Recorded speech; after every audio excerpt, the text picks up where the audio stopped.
So we all know by now that AEW and Impact Wrestling are crossing over. But when any wrestling promotion has crossed over in the past, the one question a lot of fans probably have been asking is, what's the end game? What's the purpose behind this crossover? Who's it going to benefit? And that's a legitimately good question, if not questions. Because a lot of people are reminded, for example, of other crossovers that were only meant to make other promotions look better than the ones they were crossing over with. For example, even though they had purchased both companies, WWF used both WCW and ECW to the Invasion Alliance storyline to make them, the WWF, look superior. Vince McMahon basically wanted to use the companies in the storyline to make WWF look like the superior brand. And, despite what others may say, a majority of fans and insiders pretty much pinpoint that being the reason. Another invasion-like story angle happened many years later between Impact Wrestling and GFW, which Impact Wrestling won, and was only meant to make Impact Wrestling look like the superior brand over Global Force Wrestling. So now the question is, what's the purpose here? What's the end game with this one? And that's a good question. Are we going to be using this crossover to make All Elite Wrestling look like the beast that many fans believe that it is? Or are we going to use it, I should say, to make Impact Wrestling look like a beast and basically be like the David versus Goliath and be like David and basically have them throw the slingshot and slay the All Elite Wrestling giant? Again, these are very good questions that people would like to have answers to. Or is it going to be something that in the end benefits both promotions, gets both promotions talked about by fans, and makes fans want to watch both promotions on both Tuesday and Wednesday nights to see what they have to offer? Now, when it comes to Impact, despite the fact that not many people have access to Access TV or even watch it on Twitch, they do have some compelling storylines and some very talented athletes, on their roster. So the potential to have them cross over with what AEW has to offer and with their roster and everything, is a dream come true for any fans. I mean, there are some fans that want to see the Motor City Machine Guns face the Young Bucks. There are many people that want to see a CZW ultra-violent extreme fight between Moxley and Callahan. People would like to see Omega go up against Swan, believe it or not. I mean, the list is just endless. But again, the question is, what is the end goal? Who's going to benefit the most out of this? Is it going to be Impact that benefits with the exposure and maybe the storyline that, hey, they're the David of this crossover and they're going to throw the slingshot at the head of the Goliath known as All Elite Wrestling and win? Or is it meant to make All Elite Wrestling look like a beast and thus basically dominate Impact Wrestling and prove that Impact Wrestling is the third best brand, or maybe that Impact Wrestling is a shell of its former self and it's time to basically either sell to All Elite Wrestling or basically be put down? Again, very good questions that people would like answers to. But the other question is, like I said earlier, is it meant to make both companies look good? Is it going to benefit both companies? And I'm hoping for that. I'm hoping for the third option, that it's going to help both companies look better. I don't want to see a crossover like, between these two companies that's going to make one look better over the other. I don't want to, see a crossover that's only meant to make All Elite Wrestling look like a beast. I don't want to see a crossover that basically is the David versus Goliath story with Impact Wrestling coming out on top. What I want to see is a crossover that when it's all said and done, both promotions benefit for the better because of it. That both promotions get people talking. That both promotions are able to draw fans in when fans are allowed back in as much as they can, to the point of near, if not complete, sellouts. That's what I want. I don't want basically a crossover that's going to make one promotion look better than the other. But with all that said, there is one other question that people are asking. I'm pretty sure they're thinking about it and wanting to ask it. And that is it too soon? Is it too soon for All Elite Wrestling to do a crossover with any promotion on a national level? Is it too soon?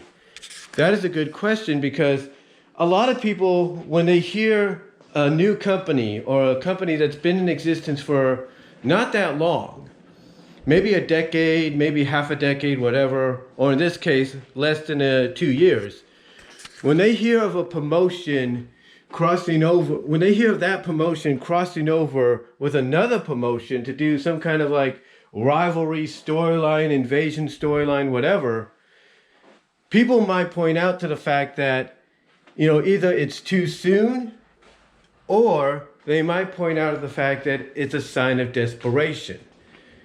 But if it's a sign of desperation, who is it desperation for? All Elite Wrestling or Impact? Now, I know a lot of people would say, oh, the desperation is for Impact. They need the attention. They're on a channel that nobody really has. And that is true. But some might even ask, is it desperation on All Elite's part? But why? Why would they be desperate? They're on a national network, one of the biggest national networks in the world or in the country. Why would they need the attention? Or why would what would they be desperate in needing? What's the point? So that's another question. Like, those are two other questions. Like, is it too soon? And is it seen as desperation? Because, like I said, a lot of promotions that are in their infancy, whether it's a year and a half, 2 years, 5, whatever, maybe even a decade, some people will look at it and say, it's too soon, you need to wait. I mean, when GFW did their invasion of Impact Wrestling, people might say that was desperation on Jeff Jarrett's part and Global Force Wrestling's part to get attention on their product, because they didn't have the TV deal they were hoping for, and 2, they wanted to get the notoriety, but in the end they realized maybe they just weren't meant to be. And the end result was they went out of business. So, again, these are two other questions that need to be answered. Basically need to be answered. I'm just trying to think of what I was going to say there next. But these are two questions that also need to be answered. Basically, is it desperation, but by who? And is it too soon? Those are very good, valid questions, along with the question of what's the end goal? What's the end game in all this? Because, what's the point in doing a crossover if you don't have an end game and basically acknowledging who's going to benefit from it, who's going to, reap the rewards, in the end, who's going to be the winner. So these are just questions a lot of people want to know. Now, WrestleVotes has pretty much said that this is not the kind of deal that, even though we might get crossover matches and all that, it's not the kind of deal that's going to make one promotion look better than the other. Basically, from what I'm hearing them saying, it's basically to help give exposure to Impact Wrestling because of the channel they're on. And maybe in the end, Impact Wrestling might be able to make a deal with Turner Sports and get themselves put onto TBS. Well, Dynamite's on TNT. Who's to say that won't be the end goal, that Impact wants to get a better TV deal? I mean, I wouldn't blame them if that's part of the reasoning for this crossover, to probably get Turner Sports to say, okay, we'll put you on TBS. While Dynamite's on TNT, if that's the end goal, fine. At least it gives, Impact Wrestling the national spotlight again that they once had with Spike TV. As crazy as it sounds, even before that, FS1, and even in a sense, Destination America, it gives them back that spotlight that they once had on a major national level. So, again, the question is, what is the end game? What is the end goal in all this when it comes to this crossover between both AEW and Impact Wrestling. Because again, a lot of people are reminded of other crossovers between wrestling promotions that even though in story made one promotion look superior to the other in the end. The only good example of crossovers happening here stateside, that is Ring of Honor and CZW. And this was done basically when both promotions were like 3 or 4 years old. Basically, they were 3 or 4 years old into their existence. And they did a promotional crossover between the two, which culminated in a cage of death match at a Ring of Honor show, a CZW signature event, or a CZW, I should say, signature match, headlining and main eventing a Ring of Honor show. You know, a major Ring of Honor show that still goes on to this day on pay-per-view. And what was the end result in the end? Even though I think, CZW lost, in the end, both won because it got it got fans talking about both promotions is what I'm trying to say. It got fans talking about both promotions with high praise. Like, this is a promotion you have to see. You have to see Ring of Honor for the athleticism, as well as sometimes going beyond that, you know, getting ultraviolet if they have to. Or, hey, you got to see CZW because they're basically like the ECW of a new generation, but, you know, they're more ultraviolet with an occasional regular wrestling here and there. So yeah, if people want a good example of a proper crossover being done right, where even if one promotion loses in the end, both promotions come out on top and get people talking, you know, about them and wanting to see more about them, go back and look at the Ring of Honor, or look back and check out and research the Ring of Honor CZW crossover. That's a good example right there. So again, the question in the long run is, what's the end game? Who's going to benefit? Is it going to be similar to Ring of Honor and CZW, where both promotions come out on top in the end, even if one loses in story, you know, and it's got people talking more so than ever? Or is it just meant to make All Elite look better or Impact look better? That's the question. That's the question. Also, the other question, though, is it too soon? And is it desperation on one of their parts for, you know, this crossover to happen?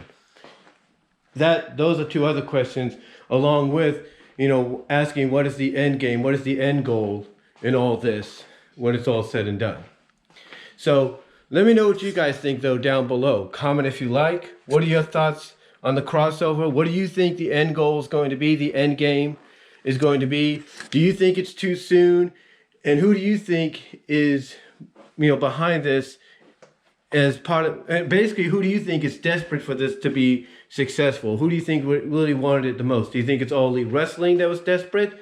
Or do you think it was Impact? Let me know down below. Comment if you like. I'd like to hear from each and every one of you on this. And I'm out.